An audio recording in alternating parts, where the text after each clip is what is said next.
o atacado vender isso para o varejo, de 180 ele vira 200 ou 250, vamos botar uma margem maiorzinha. Qual é a ideia dessa reforma? É que cada etapa só pague o imposto pelo valor que agregou, certo? Zucas no ar, pra você poupar. Com dicas e truques a sua frota otimizar. Fala, guerreiros! Estamos aqui em mais um episódio. Hoje o episódio vai ser diferente. Vamos falar sobre a parte de tributos. Reforma tributária e os impactos para o setor logístico.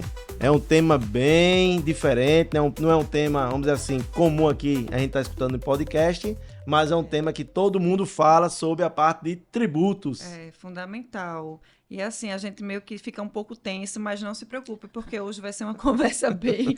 A gente vai tentar deixar uma coisa bem de boa, assim, bem confortável. Não se assuste com o tema. Mas vamos lá apresentar, né, nossa convidada. Muito bem-vinda, Andressa Targino. Ela que é especialista em direito tributário, né? Enfim, ela tem várias especializações. Ela vai se apresentar, Andressa. Fica à vontade. Obrigada, boa noite. Estou super feliz e honrada com o convite. Como você falou, falar de tributação é meio espinhoso o negócio, mas eu prometo tentar traduzir esse manicômio tributário que a gente vive hoje e para onde a gente está indo, porque estamos numa fase crítica de transição aí para um novo sistema e isso está mexendo com a cabeça de muito empresário por aí. A gente precisa falar sobre. Todo mundo preocupado, né? Todo mundo. Mas vamos começar assim. O que é que muda para o setor de logística com essa reforma tributária? Não só para o setor de logística, mas para todo mundo. Eu preciso fazer uma introdução do que é essa reforma tributária para que a gente consiga ter um alcance do que é que na prática vai mudar. Boa. Hoje, a gente tem a proposta da reforma, primeiro é preciso dizer, que é simplificar. Todo o mote dessa reforma tem sido a simplificação. É claro que nesse momento de transição, onde a gente vai ter dois sistemas rodando, a simplificação talvez fique um pouco em segundo plano, mas a ideia é que no final de tudo, lá em 2033, que é quando termina a transição, a gente realmente vai transformar a nossa tributação sobre o consumo em 2033, que ela começa 100% a valer, até lá a gente vai ter complicações, porque serão dois sistemas paralelos. Mas vamos lá. Hoje, a gente tem, na tributação sobre o consumo, no âmbito federal, o PIS e a COFINS, todo mundo sabe, né? PIS e COFINS. No âmbito estadual, a gente tem o ICMS, que é o imposto sobre compras e vendas e também sobre o transporte, né? A gente tem transporte e serviços de telecomunicação. E a gente tem o ISS, que é o municipal, que é sobre serviço. A tá? mão de obra, né? Mão de obra. Serviço tributa pelo ISS. Compras, vendas, comércio de modo geral e o transporte com o ICMS. A gente tem o IPI, sobre produtos industrializados, e a gente tem o PIS e a COFINS, que é ali também sobre o consumo. A proposta da reforma é unificar isso tudo numa coisa só. Que era para ser uma coisa só e terminou virando gêmeos siameses, sabe? Aquele que tem um corpo só e duas cabeças, é mais ou menos por aí. Que é o IVA. O IVA, Imposto sobre Valor Agregado. O IVA dual. No caso do Brasil, ele virou dual por quê? Pela complexidade que a gente tem de cada ente federativo, município, estado, união, ser responsável por uma parte. Então, seria impossível ou quase impossível que se conseguisse uma composição para que fosse um imposto só para ser rateado. Então, o que é que a gente fez? A gente pegou o IVA e dividiu em dois. Na CBS, que é a Contribuição sobre Bens e Serviços, e no IBS, que é o Imposto sobre Bens e Serviços. Eles têm o mesmo fato gerador, eles vão ter a mesma alíquota, eles têm o mesmo... quem vai pagar esse imposto é a mesma pessoa, mas eles têm destinações diferentes. A CBS vai para a União, o IBS vai ser um rateio entre estados e municípios. E aí começa a confusão. Porque quem tinha ICMS e não tinha ISS, agora vai receber os dois. Quem tinha só o ISS e não tinha o ICMS, agora vai ter que ratear esse bolo. Esse rateio é o que tem dado o que falar, porque para fazer esse rateio, não só o rateio, mas a fiscalização, a gestão desses impostos, a gente precisava de alguém que não fosse nem município, nem estado, mas um corpo único, digamos assim, dividindo essas atribuições. E aí é o que a gente chama de comitê gestor, que vai ser uma grande entidade representativa desse imposto. Confuso, mas vamos lá. Minha Hoje, cabeça já tá queimando aqui. então hoje, Sou vamos lá. Hoje o que é que a gente tem? Eu tenho, numa cadeia produtiva, vamos pensar numa cadeia produtiva. Eu tenho uma indústria que vai produzir o celular. Essa indústria, ela vai vender para uma distribuidora, certo? Certo. Essa distribuidora vai comprar da indústria, vai aplicar ali a sua margem de lucro e vai revender para um varejo, para uma loja que vai vender depois para o consumidor final.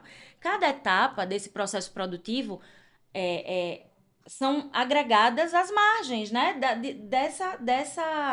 dessa etapa. Então, assim, a indústria vai comprar os insumos e vai transformar aqueles insumos num produto, tá? Certo.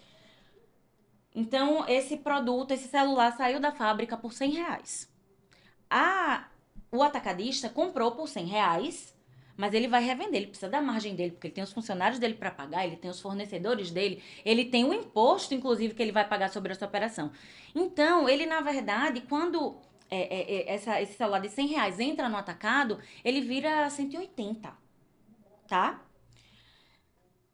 Para o atacado vender isso para o varejo, de 180 ele vira 200 ou 250, vamos botar uma margem maiorzinha. Qual é a ideia dessa reforma? É que cada etapa só pague o imposto pelo valor que agregou, certo? A indústria, para produzir esse celular de R$100, vamos supor que ela gastou de insumo, enfim, 80. Ela comprova que ela gastou 80 para produzir ele, que valia 100. Ela vai ser tributada em cima de 20, certo? Ok. Porque ela tem os créditos que ela adquiriu desses insumos. Na etapa seguinte, mesma coisa. Ela vendeu por 100, mas o atacado não vai pagar em cima de tudo. Ele vai agregar esse valor, esses 80.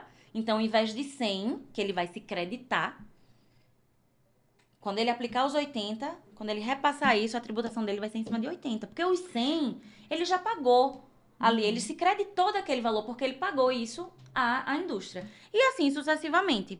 A ideia dessa reforma é que cada etapa apenas se pague o tributo em cima daquilo que agregou de valor. Imposto sobre o valor agregado, IVA.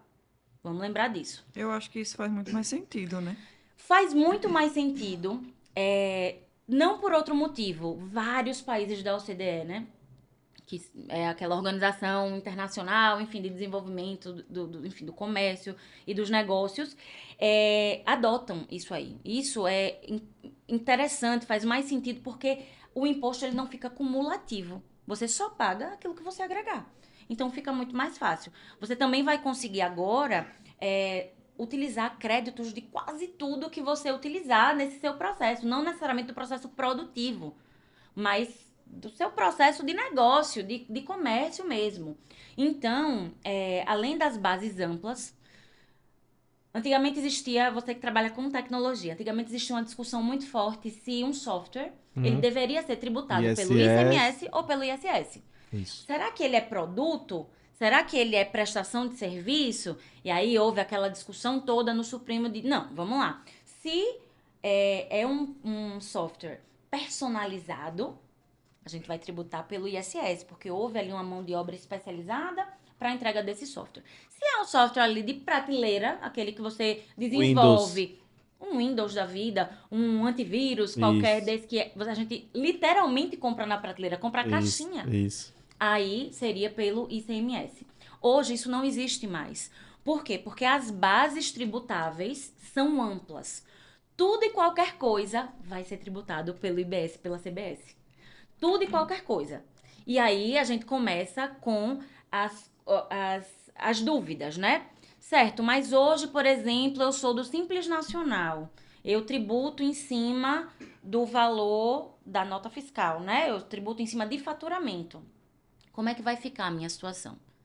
Para o Simples Nacional especificamente, por enquanto nada muda. Vai ser possível adotar um sistema híbrido, que eu não vou falar hoje porque vocês já estão com uma cara assim, tão de assustados para mim, mas via de regra, nada muda por enquanto para o Simples Nacional.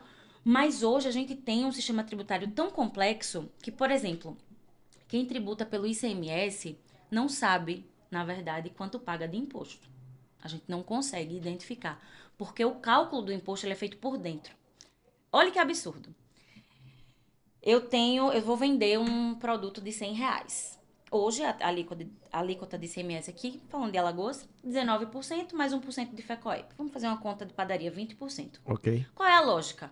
O produto custa 100, a alíquota é 20%, quanto é o imposto? 20, certo? Tá. É errado. Porque o nosso cálculo hoje, ele é feito por dentro. Como é isso? Eu tenho R$100 do produto.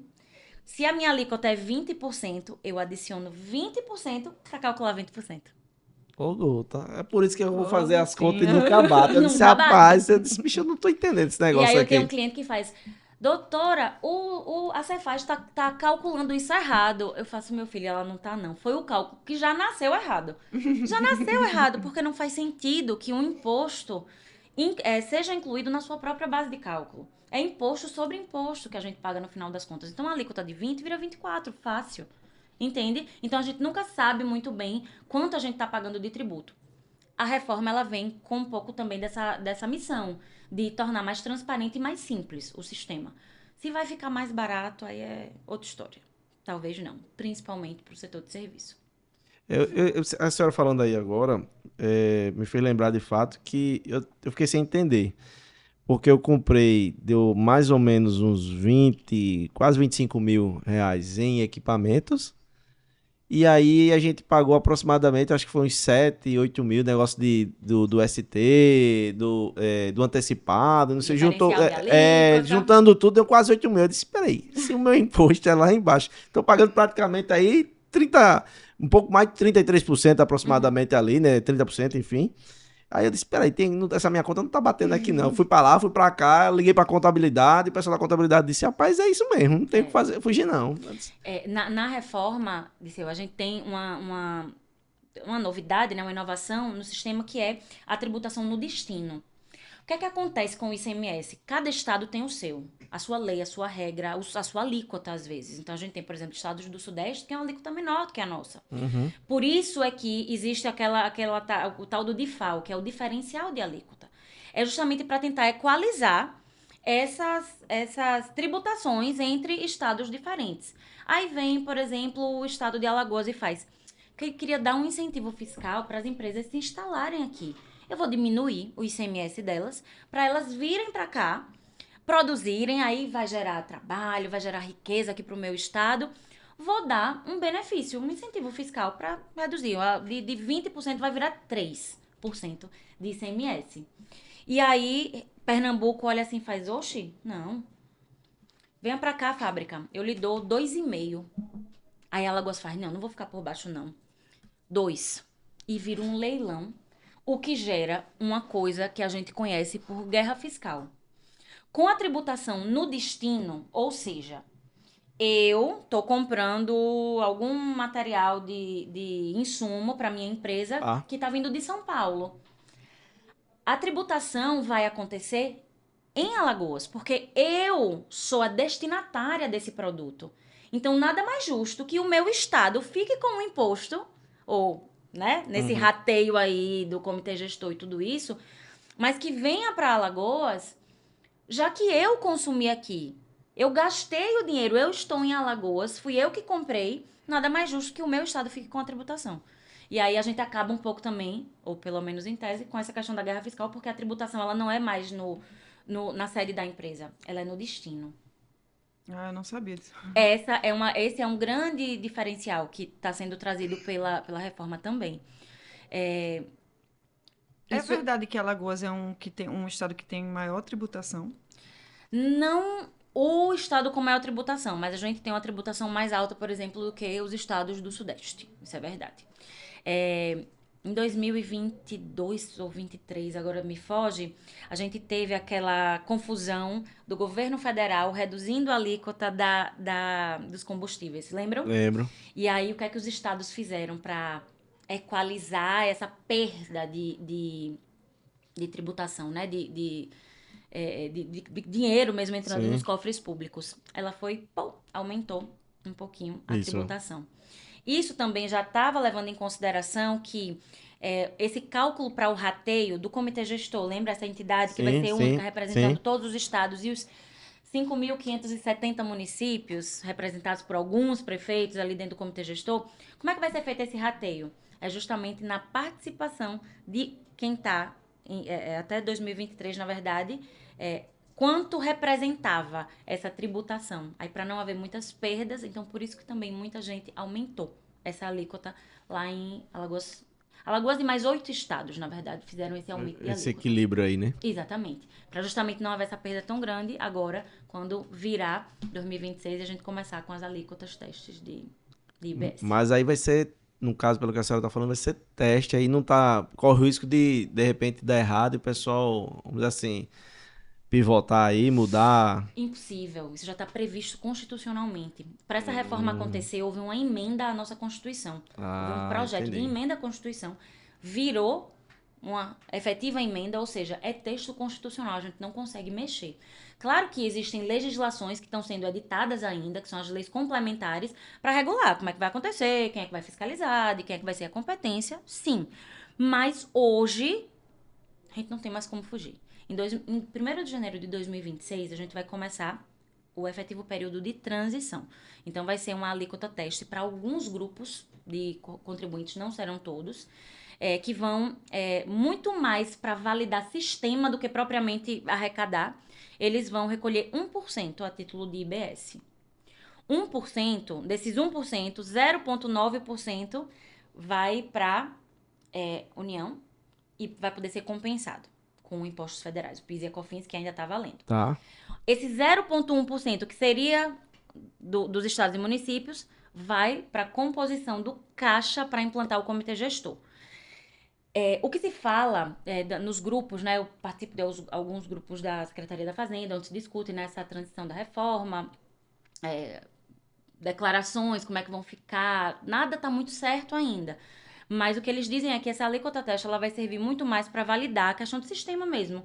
Será que esse campo da nota fiscal que vai ser adicionado vai ser suficiente para que o comitê gestor tenha acesso a esse cálculo, para entender quanto é que vai de rateio? Então, vai ser muito mais uma questão de tecnologia, que é o maior desafio, talvez, é a tecnologia, para os ajustes que são necessários. A gente tem hoje, no Brasil, uma tecnologia fiscal muito avançada. A Receita Federal, a gente brinca que é um Big Brother. Ela tem acesso a todas as informações. Ela só não pega todo mundo no pulo do gato hoje porque ela não tem estrutura de pessoas para fazer essas fiscalizações. Porque a informação que ela quiser, ela consegue. Se você cai, por algum motivo, em malha fina ou em alguma fiscalização, tenha certeza que o Pix de R$3 que você fez ali para Dona Maria da esquina vai estar mapeado. Então, hoje, a gente tem uma tecnologia fiscal, principalmente no âmbito federal, muito avançada. O desafio é justamente ampliar, né, para essas novas modalidades de tributação e etc., que vão surgir com a efetiva reforma tributária. Muito bom. Doutora, eu tenho uma dúvida, que é o seguinte. Para quem está nos assistindo, nos ouvindo, enfim, eu queria saber o seguinte, vamos lá, eu sou o gestor de uma empresa, ou de um setor lá, de uma logística, de uma grande empresa e tudo, eu estou vendo essas dificuldades, eu não tenho esse conhecimento, essa expertise e tudo.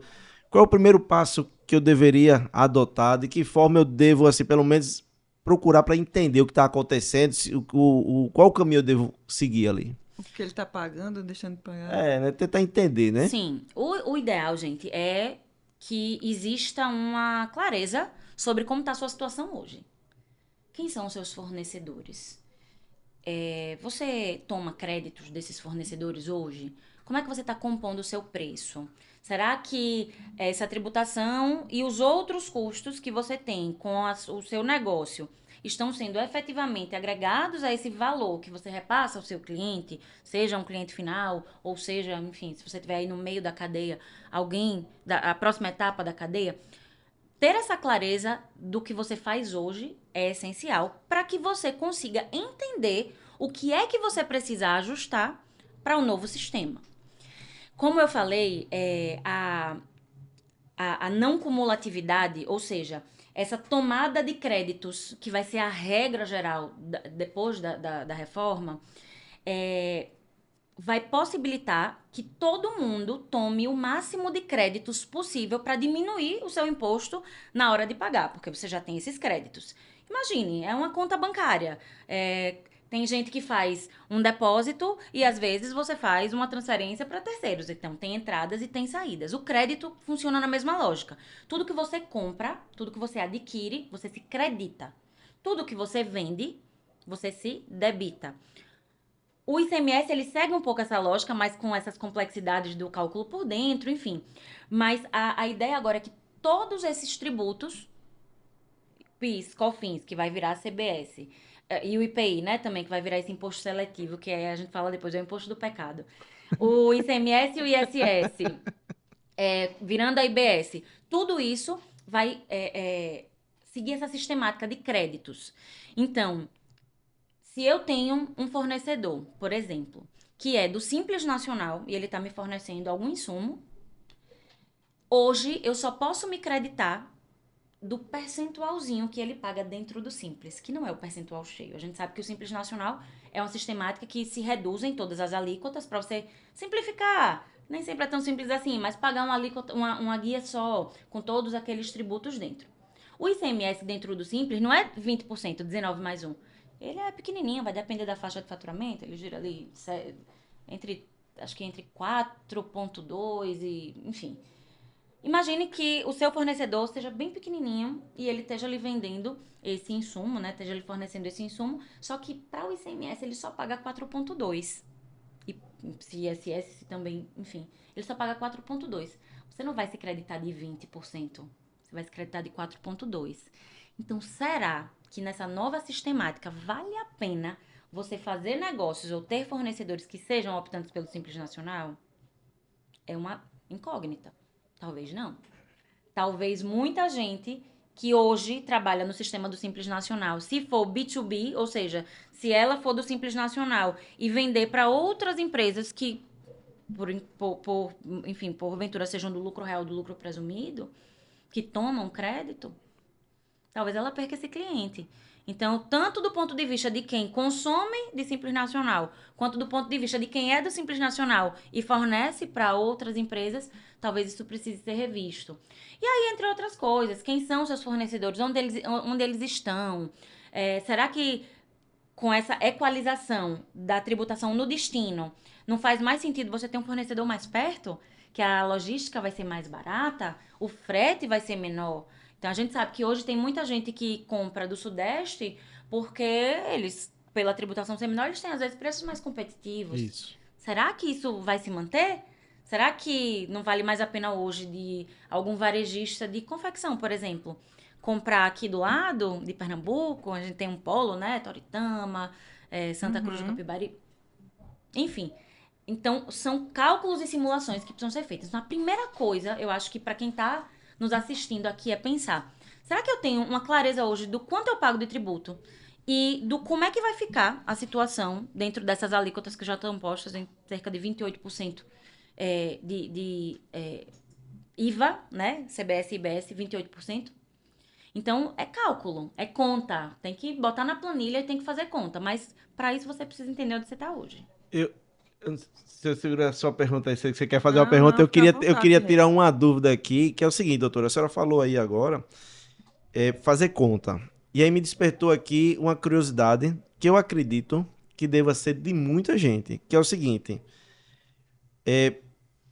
pela experiência da senhora, até onde eu consigo tirar minhas dúvidas, consultar através de um contador, ou a partir de qual momento é que eu tenho que procurar vamos dizer assim, um advogado tributarista, porque tem gente que diz, não, isso é o advogado, não, isso é o contador. Aí você tem hora que a pessoa tá ali e não sabe, e agora, eu vou para quem? Qual é o momento que eu devo, quem é que faz o quê? Se tem vamos dizer assim, um muro que divide ali, ou não, olha, a situação, quando chega nesse ponto, você tem que partir para, por exemplo, um advogado, ou então para o contador.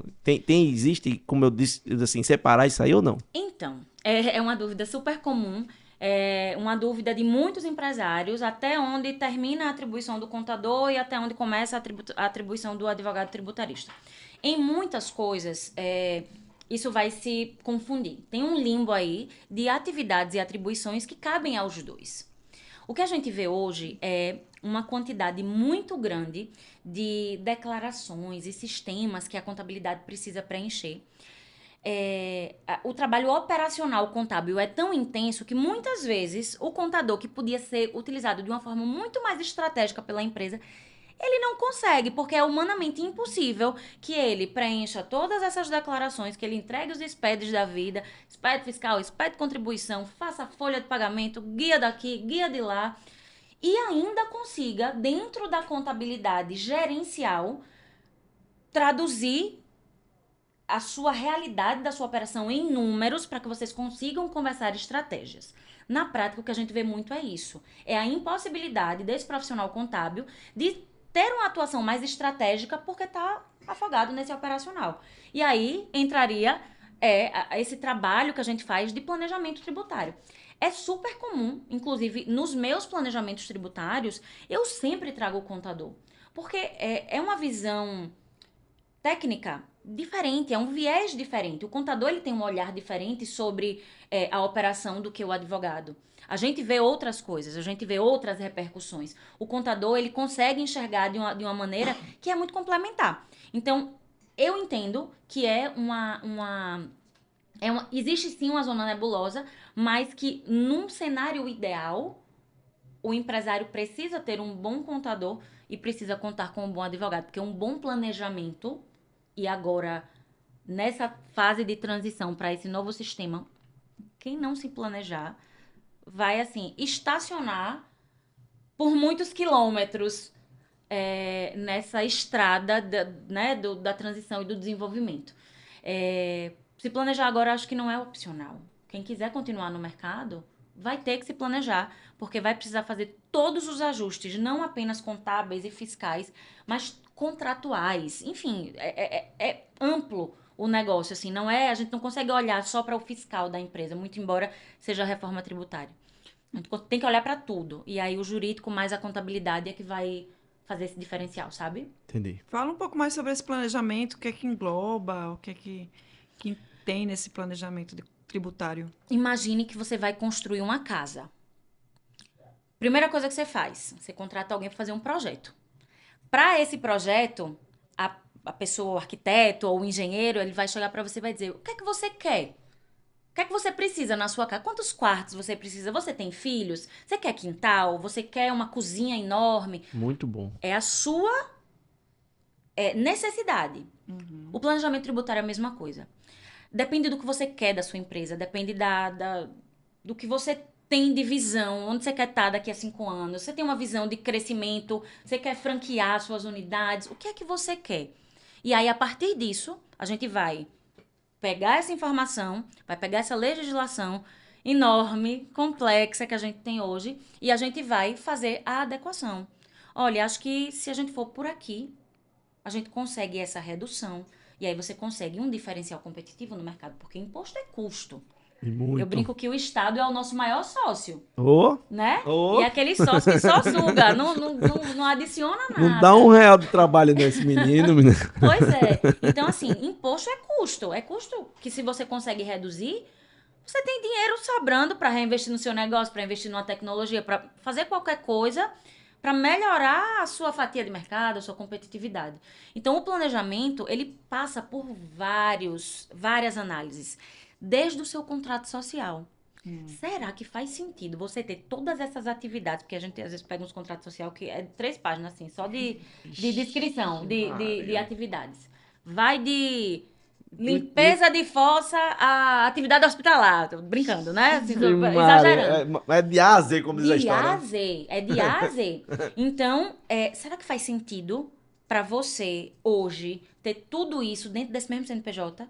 Será que todos esses sócios que integram o seu capital social precisam mesmo estar aqui? Será que a gente não consegue fazer uma estruturação societária que faça mais sentido para você ter uma atividade, por exemplo, de produção segregada, porque é que você pode tomar mais créditos, e uma atividade de revenda ou distribuição num CNPJ separado? Então, tudo isso a gente olha. No final das contas, o que é que a gente quer? Que você pague menos imposto. No final das contas é isso.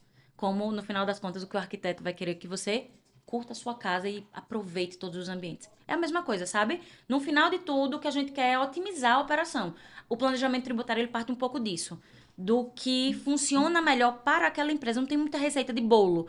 Porque senão já tinha um IA fazendo o planejamento tributário aí. Nossa, não. Né? Não tem como. A IA ajuda demais a gente a catalogar esse calhamaço de normas que a gente tem hoje, mas a aplicação daquilo ali depende de muitos fatores. Assim, eu escutei outro dia que daqui a pouco o advogado ele perde função com a IA. Mas Todo ó, mundo vai perder. se for um advogado que seja Ctrl+C, Ctrl+V, repita muitas coisas, com certeza ele vai perder espaço.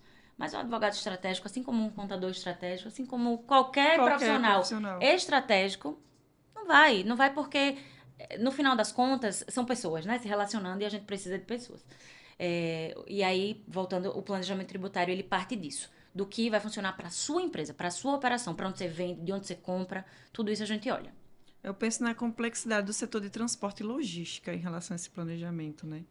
Por conta dessa questão de estado para o outro. Então, eu penso que deve ser bem complexo mesmo. É tão complexo que, às vezes, um caminho, um trajeto que podia ser feito em 100 quilômetros de um estado para o outro, ali na divisa, às vezes ele é deslocado para que a frota, o caminhão, não precise passar por determinado estado. Esse é o grau de complexidade do nosso sistema hoje. E aí a reforma tende, e eu torço, para que ela acabe com isso. Resolver definitivamente, né? Precisamos evoluir urgentemente, né? Em relação a isso. E como? E como? Doutor, eu queria tirar uma dúvida aqui, uma outra dúvida, que é o seguinte. Pela experiência da senhora, pelo dia a dia que a senhora tem visto nas empresas e tudo, o que é, vamos assim, é mais comum a senhora encontrar nas empresas dizendo, rapaz, isso aqui é o famoso feijão com arroz que você não está nem fazendo, que é muito comum. Tem muito disso ou não teria? Aquele feijão com arroz que o empresário, o gestor era para estar fazendo e ele não se preocupa com o feijão com arroz, né? Não vou entrar nem naqueles outros detalhes em si, né? Tem, e eu diria que é não calcular de forma adequada o seu preço. Porque muitas vezes não consegue ter uma clareza do custo da operação. Ah, não, eu quero botar uma margem aqui de 50%. E aí aplica 50% em cima do que comprou e acha que está aplicando uma margem de 50%. Acha que vai ter uma margem de lucro de 50%.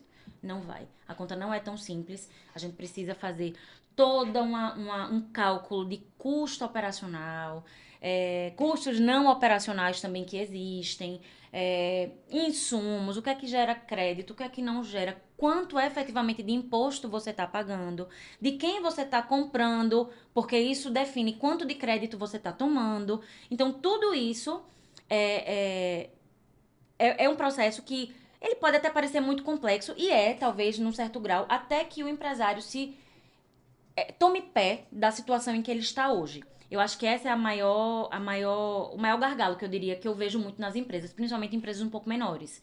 Elas não conseguem fazer uma formação de preço adequada e aí muitas vezes perdem competitividade. Eu já vi muito empresário, já ouvi de empresários o seguinte: não, doutora, mas o meu concorrente, que sonega, tá vendendo por 20. Se eu botar o meu preço aqui, que eu calculei, eu acho que é 42, eu não tenho cliente. Então, existe muito isso também, de você basear o seu preço com base no seu concorrente, que não está cumprindo regra tributária nenhuma, tem um passivo tributário se formando aí, porque uma hora a casa cai, como eu disse. Cai mesmo. O Big Brother fiscal que a gente vive hoje não me deixa mentir. A gente tem 5 anos, né? É o ciclo que a Receita Federal e os outros fiscos, Cefaz, municipal e estadual, têm para fiscalizar e cobrar esse imposto. Então, às vezes, uma operação que você fez lá em 2020 vai estourar agora numa fiscalização, porque está dentro dos 5 anos. Enfim, e aí, como é que fica esse passivo? Porque se você está falando, por exemplo, de uma sonegação fiscal, que não é só deixar de pagar o tributo, sabe? É você dar uma declaração a meia nota, você fazer uma declaração menor do que efetivamente foi a operação. Isso é sonegação. Você está sonegando informações do fisco, não só o imposto. Você está dificultando a fiscalização. A gente está falando de uma multa mínima de 150% em cima do valor do imposto que é devido. Então, assim, imagine esse passivo tributário que está se formando para essas empresas que estão sonegando, não estão pagando tributo, não estão declarando. Enfim, isso também precisa ser levado em consideração. Esse Mas é um grande jeitinho desafio. aí é um risco. É um Eu, risco. eu conheço, assim, histórias bem próximas de pessoas que quase quebram um pouco com a multa, de perder filial, Uhum. né? E diminuir muito a operação, tudo, para poder conseguir pagar aí a multa da sonegação. São muito altas as multas. Muito altas. A gente tem. Eu também tenho alguns clientes que tiveram suas operações abaladas por conta de autuações fiscais. E aí, enfim, a gente até entende. A complexidade é tanta que às vezes o empresário coloca a mão na cabeça e fala, mas eu não sabia disso. Eu achei que a minha contabilidade estava fazendo correto. Eu só recebia a nota e pagava. E aí, muitas vezes, se esquece que diz ao contador, rapaz, não tenho não dinheiro para pagar o tributo esse mês. Faz aí uma guia menorzinha, que isso acontece muito também. E aí, chega, às vezes, essas histórias lá no escritório e fala assim, ó, a gente não consegue fazer esse milagre. A gente precisa entender, primeiro de tudo, e aí com perdão talvez do romantismo da ideia, mas que é a ideia do imposto se todo mundo pagar, em tese, todo mundo paga menos. Aí a gente tem hoje, né, esse arcabouço fiscal do atual governo para equalizar essas contas. Aí eu faço, é a mesma coisa que reclamar dos 10% do garçom da conta do bar. Todo mundo quer reclamar dos 10%, que deu muito alto. Sem esquecer que, na verdade, esses 10% é só um reflexo do que você bebeu de cerveja no bar. Então, pensar nesse primeiro, é pensar no gasto público. Quanto maior é o Estado, maior é a necessidade que o Estado vai ter de imposto para poder fazer frente a essas despesas. Então, é talvez uma reflexão. Mas se todo mundo paga, em tese, todo mundo fica mais equalizado, todo mundo paga menos. A reforma tributária, ela é uma fatia, tá? Imagina uma grande pizza, que é a tributação no Brasil. Tem a tributação sobre o consumo, que é essa fase, essa fatia da reforma que a gente está falando agora. Tem a tributação sobre a renda, tem a tributação sobre o patrimônio, a tributação sobre a folha de pagamento. A gente tem tributo tudo quanto é jeito. Nessa grande pizza, do que é esse montante de tributos que a gente paga, essa reforma, ela trata apenas da tributação sobre o consumo.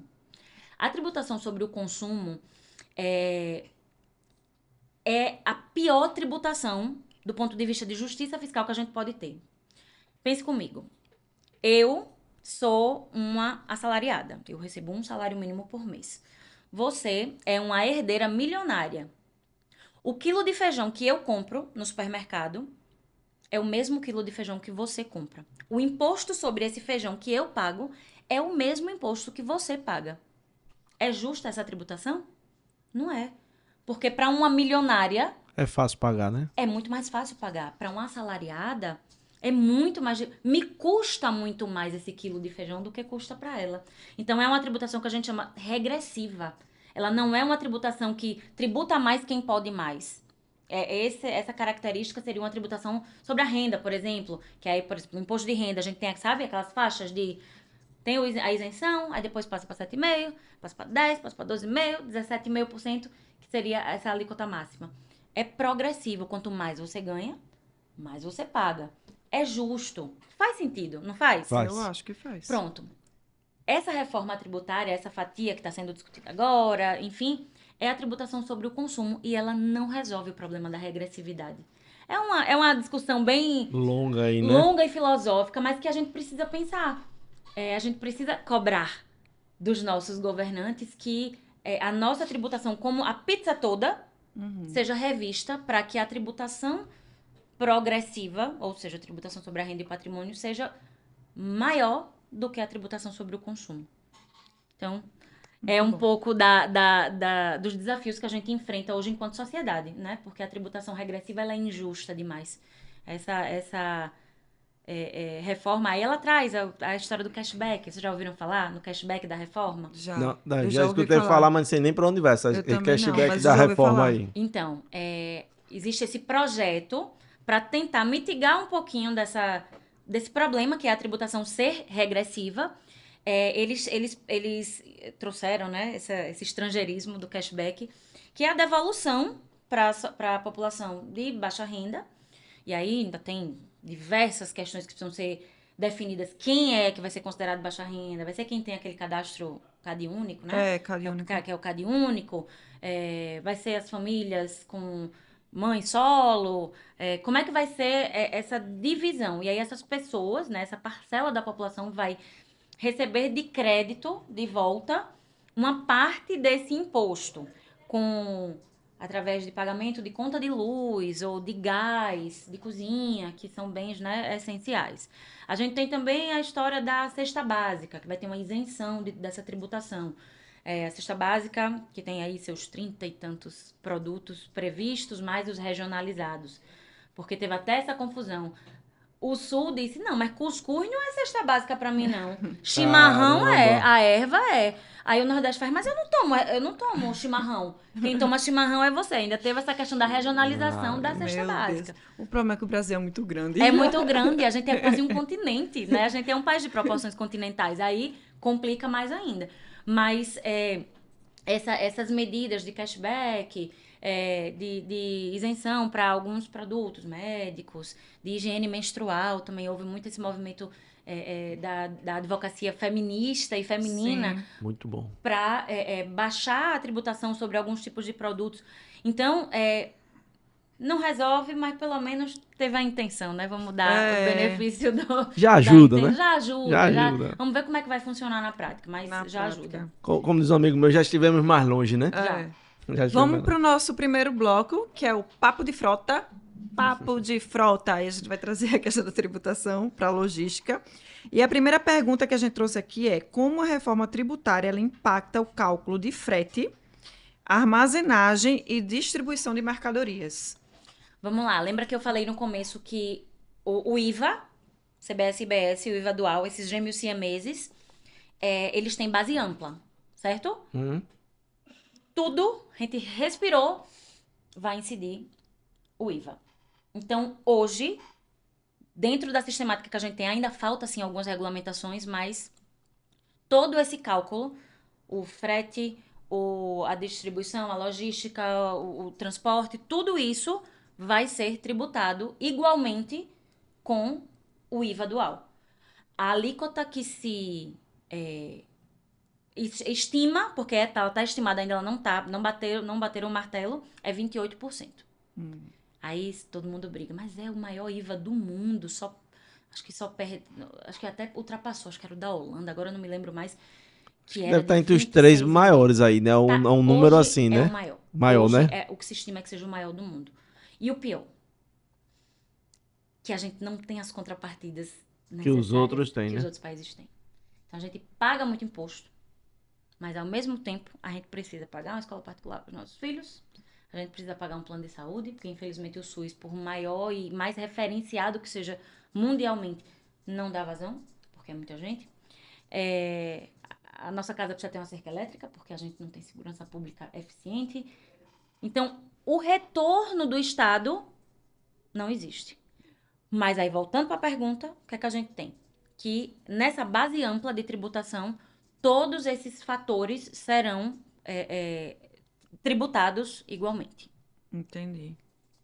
E você, Guerreiro? A minha pergunta é o seguinte: existe algum segmento que vai ser, de repente, ou corre o risco de ser mais afetado do que o outro com essa reforma? Ou, tipo, não, basicamente vão ser todos iguais aí?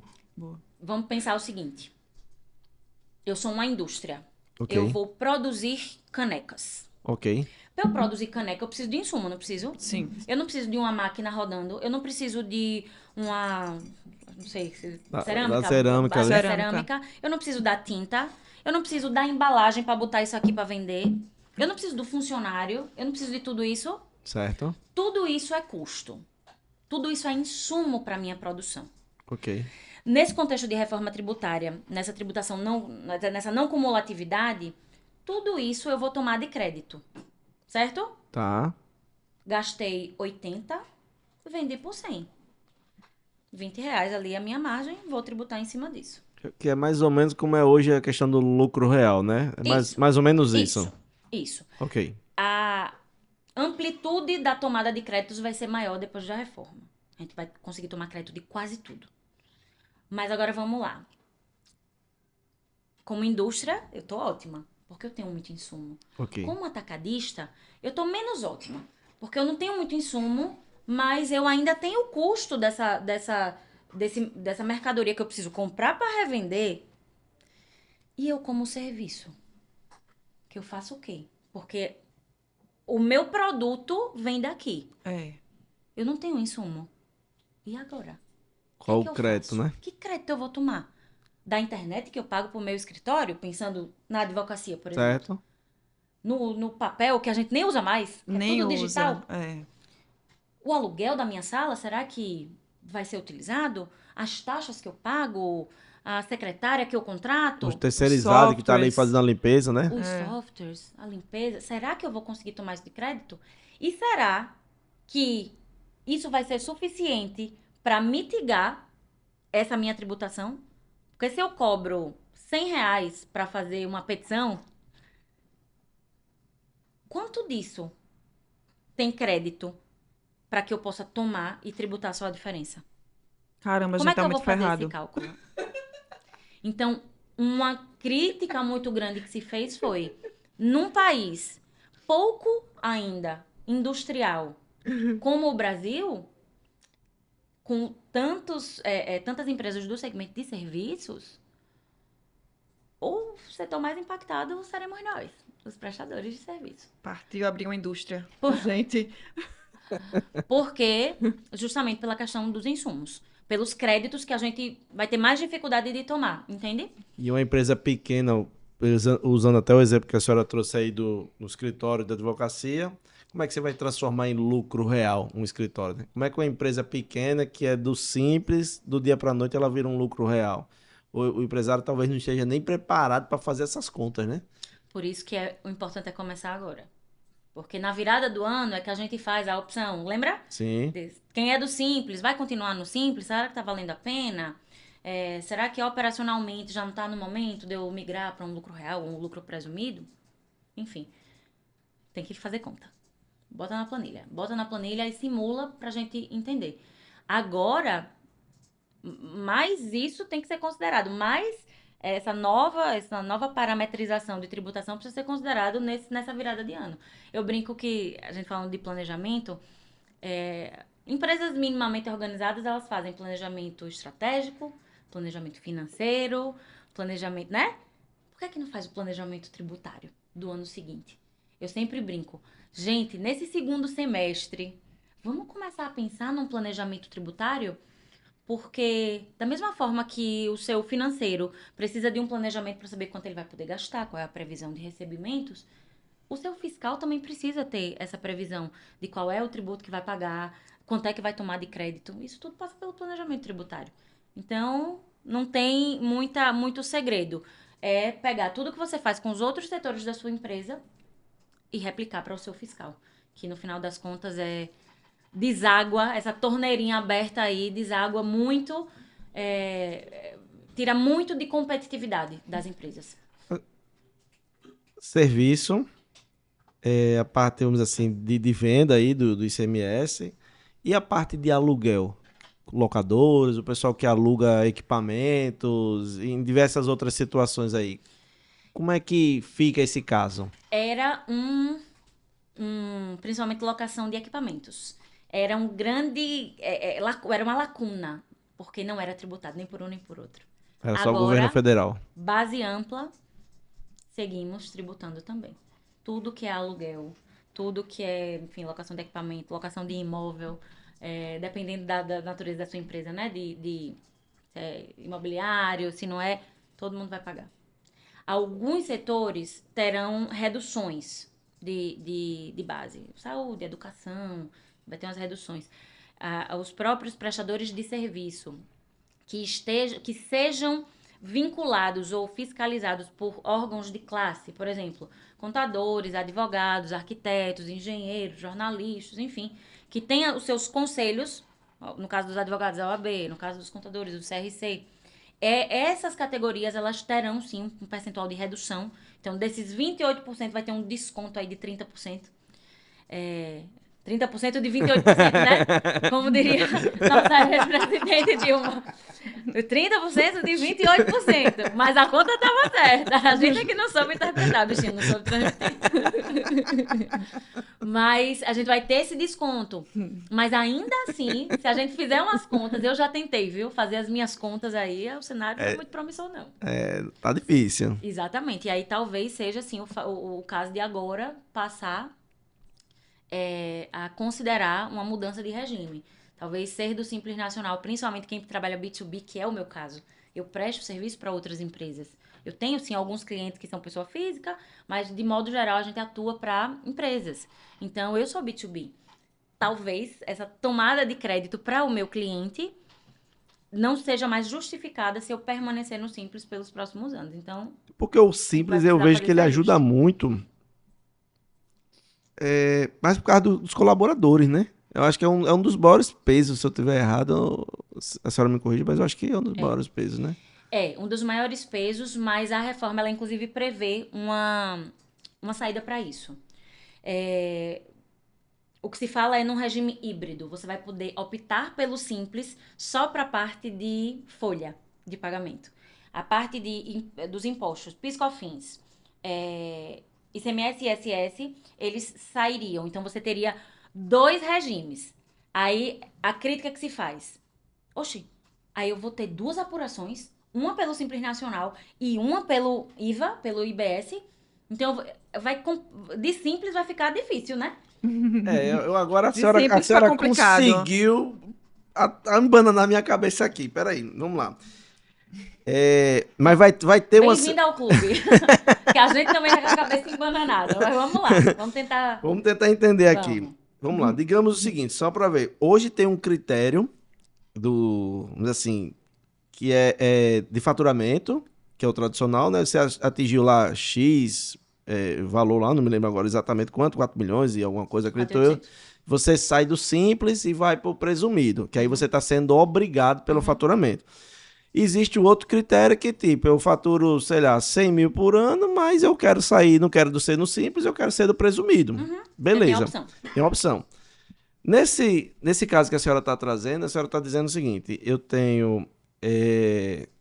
vou poder ter 2 apurações, dessas 2 apurações vai seguir o mesmo critério, hoje, por exemplo, se for o caso do faturamento, a pessoa, ou não, tipo, se eu faturo hoje mais de 4 milhões e 800...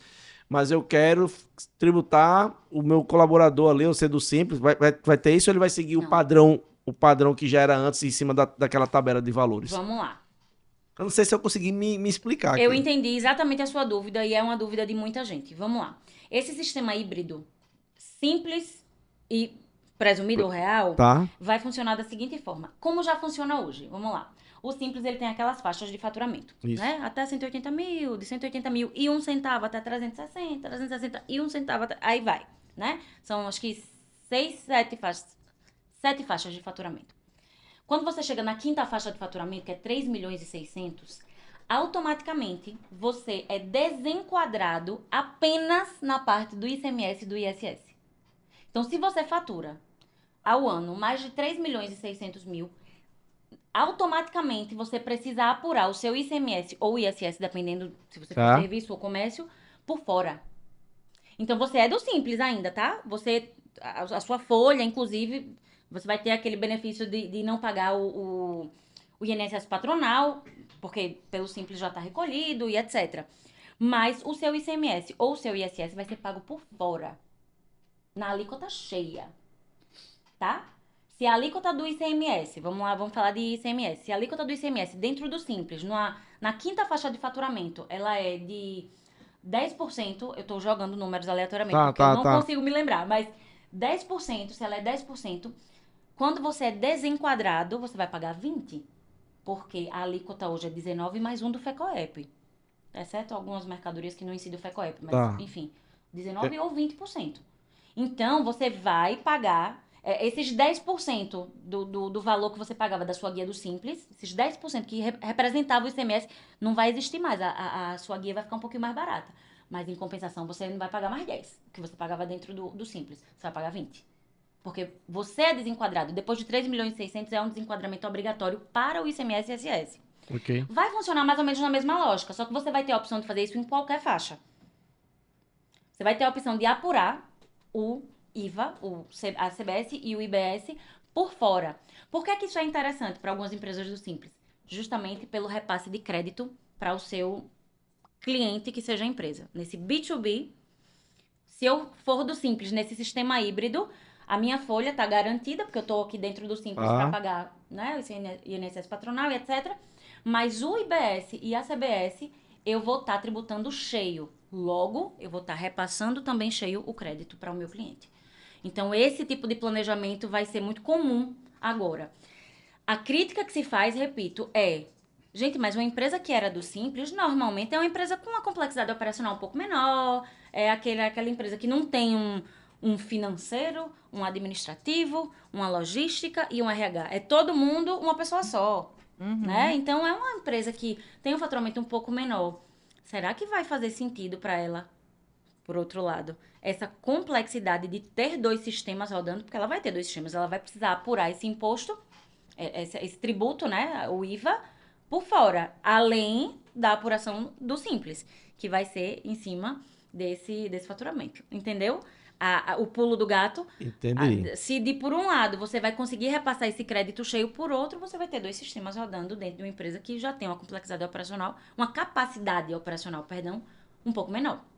Eu percebo, o sentimento, eu posso estar até gerando um sentimento errado, mas eu acredito que se não tiver um cuidado o próprio empresário, ou talvez até o próprio governo, talvez ele dificulte e termine matando as micros e pequenas empresas aí, né? Porque a gestão que está sendo criada, por mais que teoricamente venha para facilitar, que venha para ajudar, as micros e pequenas empresas, elas estão, vou usar um termo aqui, na corda bamba ali, não é isso? Ou é um sentimento que eu estou tendo, assim, errado pelo fato de não ter um conhecimento? Não, é isso mesmo. Principalmente quem é do Simples e fornece produtos ou serviços, ou até indústria, né, que a gente tem indústrias do Simples, para outras empresas. Esse especificamente quem está nessa configuração, talvez precise olhar para esse planejamento tributário de uma forma mais atenciosa agora, tá? Boa. Eu acho Tá que todo depois mundo desse triste, episódio né? eu vou precisar de um detox. Abrir uma empresa, eu fico imaginando mais na frente, abrir uma empresa vai poder ser até rápido como é hoje, né? Você dá a entrada na junta comercial, rapidinho. e sei lá, com 24 horas você já tem um CNPJ, Às vezes tranquilo. no mesmo dia. Pronto, no mesmo dia, sai, daqui a 2 horas seu CNPJ Já sou empresário. Já Daqui sou 2 horas eu empresário. sou empresário. Exatamente. E aí fica a pergunta, será que de fato eu vou ser empresário de boca ou eu vou conseguir ter uma empresa, né? Fica preocupante, né? Porque hoje, uma coisa que o próprio governo incentiva, abrir os negócios, o investimento, a gente vê uma cadeia gigante, é a Dona Maria ali com o mercadinho, é o cara da sorveteriazinha ali, e entre diversos outros micro, lanchonete, enfim. Como é que vai ser isso aí? Como é que ele vai conseguir gerenciar esse monte de tributos? E por mais que venha simplificar nos nomes, por mais que venha tentar equalizar a situação, mas montaram toda uma estratégia e, não sei, posso estar falando uma besteira aqui, mas talvez tenha deixado passar pequenas outras situações ali que geram equilíbrio, a parte do serviço, como é que eu me acredito de serviço? Como é que eu faço as coisas, né? Os aluguéis, as locadoras, de uma forma geral, de máquinas, veículos Que e vão tudo, passar a ter uma tributação que não que, existia antes. que hoje a tributação, assim, só é federal, né? A tributação dele, Isso. né? Então é uma menor, mas vão passar a ter uma tributação e como é que ela também vai se acreditar de quê? Que hoje ela também, não, teoricamente, ela não se acredita, Não né? Ela temos compra, isso. eu compro ali, vou alugar um veículo, eu comprei o veículo e tô alugando, né? Então, meu ganho é no aluguel ali. E aí eu vou ter, de repente, talvez eu tenha ali a manutenção daquele veículo, né? Do serviço. Manutenção, combustível, né? Assim, Óleos e etc. Mas o combustível talvez nem tanto, porque quando eu alugo, você chega numa localiza que você vai alugar um sim, carro, sim, né? E sim. você bota o combustível, mas assim, teoricamente o resto você, como fornecedor daquele veículo, você vai pagar, né? Eu fico pensando, pô, como é que vai ser essa conta? Quanto é que se hoje eu pago um X, será que amanhã eu vou pagar 5, 6X? Como é que vai ser esse negócio aí? É uma cadeia meio. É, É, eu escutei de Nebulosa, né? eu escutei numa palestra que onde era uma pessoa defendendo, né, a reforma. E assim, eu acho que em última instância eu também defendo, porque a gente precisava de alguma simplificação. E em sim, última instância concordo. vai haver uma simplificação lá no final. Mas continuar também do jeito que estava, o sistema tinha muitas distorções. Por exemplo, da mesma forma, eu vou Fazer falar o sobre a outra inverso, perspectiva. Da mesma forma que você está preocupado com essas locadoras de, enfim, equipamentos, tá? veículos que não pagavam e vão passar a pagar, será que não era justo que ela pagasse alguma coisa? Porque ela estava exercendo uma atividade econômica, ela estava produzindo riqueza, ela Sim. estava distribuindo lucro para os sócios sem sofrer o ônus da tributação que o vizinho, que na verdade era enfim, um mercadinho, tinha uma complexidade operacional tão grande quanto, às vezes até maior, porque, né, quando a gente tá falando de um mix de produto um pouco maior, tem essa dificuldade, e tava pagando. Será que era justo? Pois No é. meu entendimento, é uma distorção. Aham. Porque se tá produzindo riqueza igual, muito embora essa questão da renda e patrimônio é outra tributação que a gente tá falando, mas promove essa distorção porque sobre o consumo não havia nenhuma tributação. E vai passar a ter. Essa base ampla é justamente para tentar equalizar. Tanto que agora serão proibidos que os estados e municípios concedam incentivos fiscais. Os incentivos fiscais vão acabar. Em 2033, a gente está falando de incentivos. Imagine, a gente tem aqui, por exemplo, o setor atacadista tem um incentivo de ICMS aqui. Não vai ter mais? Não. Se ferraram. Não, porque não vai mais existir o ICMS. Ah, é mesmo. Lembra? Vão equalizar? Eles vão equalizar. Tem fundos de compensação, de desenvolvimento para os estados que, né, têm essa prática de conceder incentivos. O incentivo fiscal, em última instância, ele serve para quê? Ele serve para atrair empresas, Isso. logo, produzir riqueza, circular dinheiro dentro daquele estado. Ele serve para isso. Então, são normalmente estados mais pobres que fazem isso. Então, a questão fiscal deixa de ser um critério, né? Então, no caso, para você abrir alguma coisa, você não vai pensar mais nisso. No Porque futuro, sim, né? Porque você não vai ter mais esse incentivo como ela tá falando, você né? vai Você pensar deixa em de outros ter. critérios, em relação à localização, enfim, mas A ideia é essa. A ideia é essa. A ideia é que, para uma empresa, tanto faz onde ela vai se situar. Por quê? Porque se a tributação é no destino, para ela, pouco importa. O que é que na prática a gente acha que vai acontecer? O que é que a gente percebe? Diante da dificuldade de logística, estradas, mão de obra, capacidade profissional, deve haver uma debandada de empresas que se instalaram aqui por conta só, né, do incentivo fiscal. Então, é possível que exista essa retirada, eles batam em retirada mesmo, para estados com estruturas melhores enfim, escoamento da produção. A verdade é essa. A gente não tem um escoamento de Ou produção. talvez, a senhora acredita que talvez tenha continue tendo em alguns estratégicos, até porque é o seguinte, você tem uma indústria, né, um centro de distribuição lá em São Paulo, e para sair de lá, por exemplo, para vir aqui para o Nordeste, Alagoas, Paraíba, Pernambuco mesmo e tal, o valor é muito alto, né? O custo é muito alto dessa logística, dessa operação, o investimento. E talvez eles comecem, se eles querem ter volume ou querem investir mais na região, né, ser forte na região, talvez possam investir na parte de centro de distribuição, ou até mesmo botar a indústria aqui e dizer, não, se eu fabrico aqui, sai mais barato eu fabricar aqui e entregar. Imagina eu fabricar uma indústria de laticínio, né? Trazer um iogurte de São Paulo para cá, passar de 3 a 7 dias na estrada para eu chegar aqui para poder entregar quanto eu gastei. Um caminhão que roda, praticamente ele fica ligado 24 horas ali por dia, porque eu não posso deixar parar o refrigerado Sim. atrás, né? E todo o custo de combustível, entre outras coisas, né? Então, só vamos saber se realmente houve, o pessoal vai bater em retirada e vai voltar, por exemplo, assim, para sua origem, se vai fazer, na hora que começar a valer mesmo, é que a gente vai começar a ver os efeitos, talvez, colaterais ou não aí, né? Pensando em despesa com logística, você tem toda a razão. Mas eu estou pensando uma etapa antes, Tá. na produção. Entendi. Na produção. Porque pensando em diminuir o custo para atingir aquele mercado específico do Nordeste, por exemplo, nesse seu exemplo, faz todo sentido. Mas será que faz sentido a implantação de uma unidade fabril, né, de industrial aqui, com a limitação de mão de obra que infelizmente a gente tem, com a limitação de... o próprio escoamento da produção é mais dificultado por conta de qualidade de estradas, ausência muitas vezes de porto. Muito embora a gente esteja aqui falando de Alagoas especificamente, a gente está no litoral, tem o nosso porto, mas ainda muito tímido do ponto de vista de escoamento e produção. Não sei, é conta. No final das contas, é a planilha, a boa e velha planilha. Em cima disso aí, me gerou aqui agora uma dúvida em cima dessa nossa conversa aqui.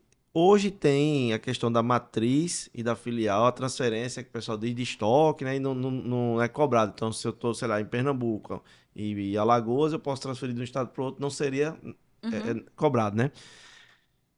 A senhora acha que pode existir, continuar existindo isso aí, ou o imposto ele também vai atrapalhar? Porque, tipo, se eu pago o imposto no destino, eu transfiro minha matriz em São Paulo, eu estou aqui com, vamos dizer assim, uma filial em Alagoas, e eu transfiro a minha mercadoria de São Paulo para minha filial de Alagoas, e aqui eu faço a minha venda pela minha filial aqui para o pessoal local aqui, como é que é o imposto disso aí?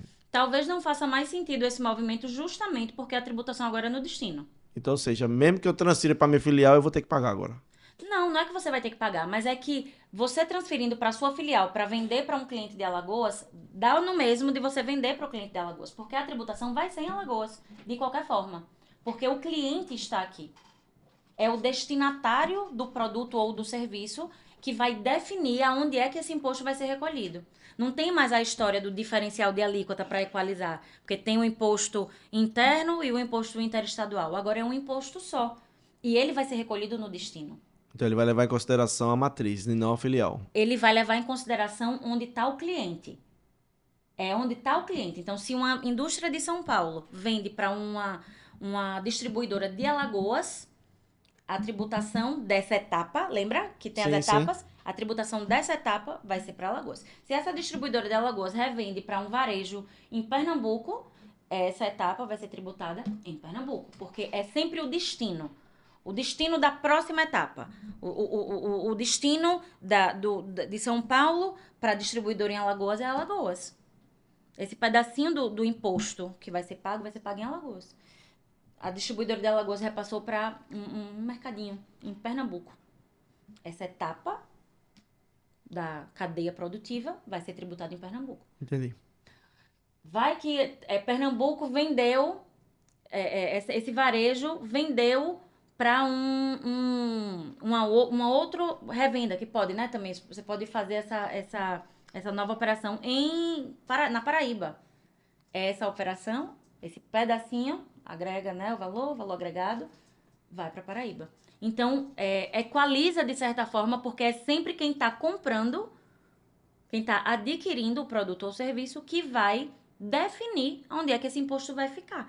Nada mais justo. Eu, uma alagoana, uma distribuidora alagoana, tô gastando, né, meu capital Uhum. e às vezes esse imposto ficava lá em São Paulo. Não fazia sentido.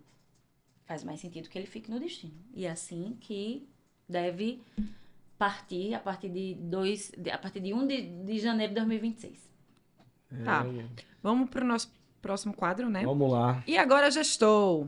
Vamos lá. Empresa de transporte em 3 estados, tá? E aí a gente pergunta: quais indicadores financeiros e tributários devem ser monitorados de perto? Indicadores financeiros, tem que É, perguntar a é, um financista. É. Mas É. indicadores tributários, volto a todo aquela foi meu falado. discurso. Entender com clareza como está essa sua composição de preço, inclusive com o imposto. Talvez essa tenha sido a pergunta, né? Que outros custos estão envolvidos naquela produção para a sua formação de preço estar adequada. A outra questão é indicador tributário de fornecedor. Quem é esse fornecedor? Onde ele está e que regime tributário ele adota. E também quem é o seu público-alvo.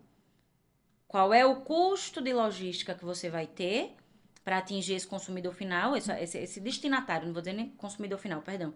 O destinatário dessa etapa da cadeia produtiva, para onde você vai remeter e se faz mais sentido que saia dessa unidade e não dessa.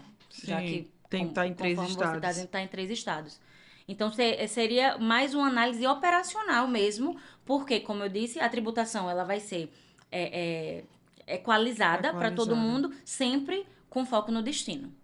Então, estar em 3 estados vai ser muito mais uma análise operacional do que propriamente financeira e tributária. Pronto, eu acho que era só essa pergunta desse quadro. E aí, a gente tem que acelerar um pouco, porque Tá da a gente já hora, deu a hora, né? né? Já O assunto é foi. espinhoso, precisa de Vamos lá. O último é só que é o Segura essa dica, que a gente chama de dica azul, para a sua empresa ficar no azul, Zuc, que você daria aí para os gestores, né, empresários, em relação à tributação. que aproveitem esse momento de estar em cima já, né, mas ainda não está valendo, para fazer um planejamento. Mantenha o costume de fazer um planejamento tributário. E por planejamento tributário, eu não quero dizer só fazer conta numa planilhinha automática de escolher se a tributação está melhor no simples ou no presumido, não. É um planejamento mesmo. É olhar para esse novo cenário que se descortina para a gente de um modo estratégico, entendendo quem você é hoje, aonde você quer chegar, quais as ferramentas que você tem para atingir enfim, né, essa meta que você tem enquanto empresário. Mas olhe para isso hoje. Não espere virar o ano tendo já uma alíquota de teste. Essa alíquota de teste não vai matar ninguém não ano que vem. É 1%, não vai fazer Nem um vai nem vem, né? estrago. Não, e principalmente porque você vai poder se creditar de 0,9% desse 1%. Não vai matar nenhuma operação, não. Mas é uma oportunidade para validar aquilo que for definido esse ano, porque o ano que vem é teste, 2027, a gente já perde aí o PIS e a COFINS e começa aquela transição gradativa do ICMS diminuindo e do ISS também diminuindo, para ir subindo o IBS. Então, olhe para isso hoje, não espere. Analise sua operação, entenda quem são seus fornecedores, entenda quem são os seus clientes, se você é B2B, para não ser pego de calças curtas quando realmente o sistema virar. A gente ainda tem essa oportunidade, tá em cima, mas ainda dá tempo, então busque ajuda especializada, advogados tributaristas, contadores especializados estratégicos, para lhe ajudarem a construírem esses indicadores que você vai precisar para quando virar esse ano você ficar, eu não vou dizer tranquilo, mas menos desesperado, porque acho que desespero é o que todo mundo vai sentir um pouco. Porque imagine, uma mudança de todo um paradigma de tributação. Todo mundo vai sentir, em maior ou menor grau. Porque no final das contas, somos nós, os consumidores finais, que vamos sentir no bolso essa conta. Se engana quem acha que quem vai sofrer é só a empresa que vai pagar mais tributo. Não. todo mundo da cadeia, inclusive nós, enquanto consumidores finais, do iogurte que é produzido lá em São Paulo, que é movimentado, né, por uma empresa, de repente, da Bahia, Isso. que vem para um atacadista aqui no estado, para ir para um varejista também. No final das contas, somos nós, os consumidores finais, que vamos consumir esse iogurte, que vamos sentir no bolso. E vamos sentir. Não há dúvida, porque a tributação, lembra, ainda é regressiva. Ela vai sendo agregada ao produto até o final, que é o consumidor final. Então, todo mundo vai sentir. Se todo mundo se planejar melhor, é melhor para todo mundo, porque toda a cadeia sofre menos esses efeitos negativos de aumento de tributação. O planejamento, tanto para o B2B, que é importantíssimo, mas o B2C também é interessante, ou ele não vai ter tanto impacto quanto o B2B? Quem faz o B2C, ele só não vai transferir crédito porque o consumidor É o final, final. Não vai ter o crédito, porque não vai passar para frente isso aí. Mas ele vai pagar o tributo, porque ele não adquiriu. Certo. Ele vai pagar quando isso for vendido para o consumidor final também. É o final da cadeia. Existe um valor agregado entre o que ele comprou do atacadista e o que ele vai vender para o consumidor final. Então, tem tributação. Todo mundo precisa se preocupar com isso. Diria que talvez numa escala um pouco maior, quem é fornecedor de empresa. Principalmente, justamente pela questão da tomada de crédito. Porque pode ser que perca mercado. Não é que vai pagar mais tributo, é que vai perder mercado. Porque vai ter empresa que não vai mais querer comprar de alguém que, por exemplo, seja do Simples Nacional. Pô, se eu posso comprar da empresa vizinha, que é do lucro real ou do lucro presumido, e vai me repassar o crédito integral, por que eu vou comprar dessa empresa que é do Simples? Será que vai fazer sentido? É conta. A empresa do Simples está me fazendo muito mais barato. Ainda assim, é preciso fazer conta, porque, como eu estou dizendo, o imposto compõe esse preço que você paga. Então, essa conta precisa ser feita e o momento é agora, para todo mundo. Muito bom. Doutora, muito obrigada pela sua participação aqui. Olha, odeiem a mensagem, não a mensageira. Por Nada, favor. foi ótimo, Muito foi bom, ótimo, muito bom mesmo. esclarecedor. Vamos precisar de alguns dias de detox sobre. Não, meu cérebro. É porque a gente Fritou. foi interessante, porque assim, são tantos detalhes e com certeza muita gente tá perdido, né? Uns dizem que vai ser bom, outros dizem que vai ser ruim, outros dizem que vai acabar com tudo, outros dizem que vai melhorar tudo, e você fica naquela, tipo, no final de contas, é bom, é ruim, vai acabar, não vai. E eu acho que esse bate-papo aqui foi algo diferenciado. Acredito eu que algumas pessoas vão parar para refletir um pouco, vão pensar, principalmente na última dica que a senhora deu aqui, que foi a questão de reflita e analise, faça um planejamento quanto a tempo, verifique de fato o que é que você vai fazer, já comece a organizar, mesmo que você ano que vem não mude nada, mas já comece a verificar para você poder saber onde você vai pisar, né? Literalmente vai ser acredito eu, um jogo de xadrez ali, né? Se você não fizer o planejamento tributário de forma correta ali, como a senhora falou, vai terminar perdendo oportunidade, vai terminar perdendo diversos benefícios ali e até saindo mais caro, pagando algo que de repente não deveria nem pagar, né? De imposto ali, por causa justamente da estratégia errada do planejamento, né? E as mudanças sempre vêm, né? A gente realmente se organizar e se adaptar e tentar sobreviver.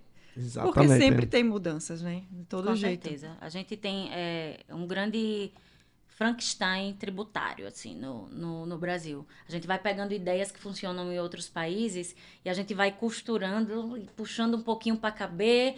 E isso, historicamente, trouxe muitos efeitos negativos, mas também trouxe muitas oportunidades. E aí, o que eu digo é, quem sair na frente nesse planejamento pode encontrar uma oportunidade de pivotar o negócio para abrir uma outra frente que talvez antes não se pensava, ou de mudar modelo mesmo de negócio. Sim. Por isso que o planejamento ele não é só olhando para o fiscal, ele olha para a operação inteira. Talvez seja esse momento de abrir um pouco a mente para novos mercados, novos modelos, novos formatos, para não ficar para trás. E no final das contas é isso, a gente se adapta. O ser humano, ele é adaptável. É um camaleão ali, É né? um camaleão. Historicamente, se a gente olhar para os australopitecos, olha o quanto a gente se adaptou para chegar até aqui. Não vai ser diferente daqui para frente, não. E hoje a gente tem ferramentas perfeitas para isso. É só ter a lucidez e a consciência de utilizar. Muito bom, doutora. Mais É uma isso. vez, obrigado pela presença da senhora. Obrigado por compartilhar aqui um pouco do conhecimento que a senhora tem. E se a senhora puder deixar aqui, reforçar aqui as redes sociais da senhora, né, para quem de repente quiser seguir, quem depois quiser entrar em contato, alguma coisa do tipo, se a senhora puder compartilhar o do escritório, o da senhora, não sei se também compartilha do pessoal, tem algumas pessoas que às vezes não querem. Instagram, tudo aberto, mas é Andressa Targino Advocacia, o arroba, né? Andressa Targino Advocacia, que é o do escritório, e Andressa Targino C, que é o meu pessoal. A gente produz alguns conteúdos voltados para empresários. Umas dicas lá, né? Dicas, casos que acontecem no escritório, a gente comenta muitas vezes, Caramba, porque legal. a gente percebe que muita gente está passando pela mesma situação, enfim. Então, a gente faz esse trabalho mesmo lá de compartilhar conhecimento com o empresário. Vai ser um prazer receber todo mundo. Foi um prazer estar aqui com vocês. É sempre um desafio tentar traduzir um pouco dessa insanidade que é o nosso sistema tributário. Imagina. E eu tomo esse desafio, minha missão dada, minha missão cumprida. Espero ter conseguido transmitir um Com pouquinho, certeza. essa gotinha Com de conhecimento certeza. nesse oceano que é o nosso sistema tributário, e fica à disposição aí, porque ainda muitas águas vão rolar, viu? A gente vai conversar de novo. ela ainda vem mais, vamos já. voltar aqui mais vezes, né? Ela vem mais, não se preocupe. Valeu, doutora. Obrigado isso, mais muito uma obrigada. vez. Valeu, valeu. Gente, já sabe, né, o que é que eu vou falar, que eu sempre falo aqui no final. Já se inscreve no nosso canal no YouTube, @ZucPerformance. Segue no Instagram também, a gente sempre coloca cortes lá, né, de alguns insights, algumas dicas que rola aqui no ZucCast. Também tem o Spotify para você seguir lá também, para você que gosta de ouvir o podcast. E é isso, muito obrigada e até o próximo episódio. Zucas no ar, pra você poupar. Com dicas e truques a sua frota otimizar.